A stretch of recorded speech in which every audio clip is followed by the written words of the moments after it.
Show. It's great to be back actually. I have been on holiday in Thailand, as you can probably see on the last video.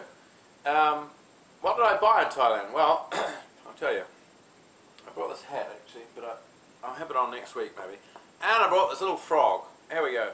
It's a frog from the north of Thailand, but I brought it in the south because I couldn't be bothered going to the north just to buy a frog. There we are. Little frog. Very quiet little thing. There we go. And, yes, you're wondering what this picture is. I haven't been painting for a while, so I'm drawing a lot.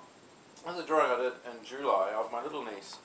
She's 4.5 years old, dear wee thing, and there she is, feeding a lamb. You can't see the lamb, but you can see the bottle. There she goes. So there you go. And I just came across a quote just before we went to air by Michelangelo that I thought was worth sharing with you. The greatest danger for most of us is not that we aim too high and we miss it, but that we aim too low and we reach it. Profound quote by Michelangelo. Well, considering at the moment there is this epidemic of swine flu in the world, I thought I'd try and find out to see if there's any other interesting outbreaks of diseases anywhere at any point in history and share them with you. And I came across something very interesting. Did you know, just over 100 years ago, in San Francisco, there was an outbreak of the bubonic plague. Yes, the bubonic plague, as in the same sort of plague that broke out in Europe, so famously some, I don't know, what was it, 600 years ago or whatever. So, yeah, bubonic plague in Chinatown. Did you know Chinatown was a thriving community in San Francisco at that time because there was some 30,000 ex-miners from the Californian gold rushes.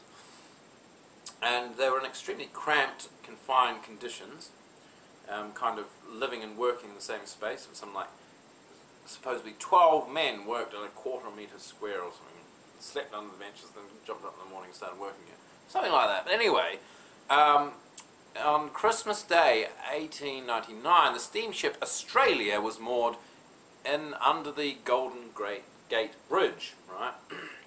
Supposedly, maybe, rats came off the ship, and, you know, because it was moored near to the sewers.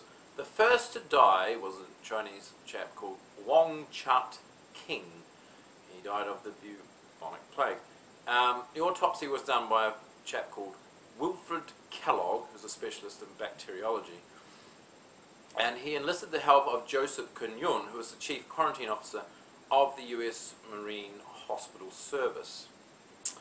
Kunyun injected the bacteria which was found in this chap into monkeys, and they all died of bubonic plague. Well, more died, and Washington started to panic. They sent orders to burn pest houses, spread lime, kill rats, and inoculate potential victims. By the spring there were 9 dead, and Kunyun stepped up preventative measures. The city of San Francisco, however, vilified Kunyun to protect its business and tourist trade. So they tried to discredit him horrendously. The mayor sent telegrams to 40 US major cities saying that in fact there was only one isolated case. The governor of California said, in fact, that Kunyun planted the disease. And he went to Washington and got Kunyun removed from his post and sent to Detroit. And when he was leaving to go to Detroit, the police turned up to arrest him on trumped-up murder charges, which were subsequently dropped because the courts found them just to be so utterly ridiculous. So he refused to go into custody and the charge was dropped. But anyway, the new chief quarantine officer was a chap called Dr. Robert Blue. On April 18th, 1906, an earthquake, however, shattered San Francisco, left 3,000 dead and 500,000 homeless, and of course created a lot of detritus for the rats to feed on. So all of a sudden the problem magnified. Labs were set up for people to bring in rats to be tested to see whether they had bubonic plague. By the end of the plague epidemic, there were 190 dead, with a 93% mortality rate. It was basically brought to a halt, you might say, by improved sanitation and diagnosis. Joseph Quinyon died in 1919, aged 58, and he became known for his pioneering work in bacteriology, which at that time was a fairly new science. Robert Blue became the Surgeon General of the United States between 1912 and 1920, and he became somewhat of a hero for preventing further spread of the bubonic plague through increased sanitation. His one regret, however, was the failure to persuade the US government that squirrels spread the disease outside San Francisco. And the same strain of plague that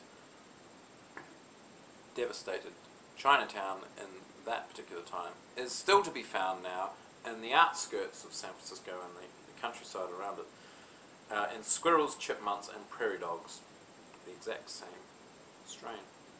So there you go. Well, that's this week's show. It's great to be back, and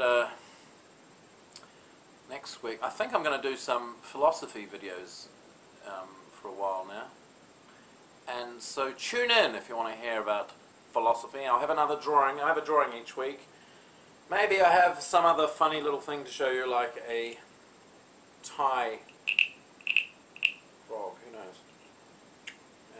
knows? So, there you go. Have a fantastic week, and I'll see you again next week. Cheers. Bye.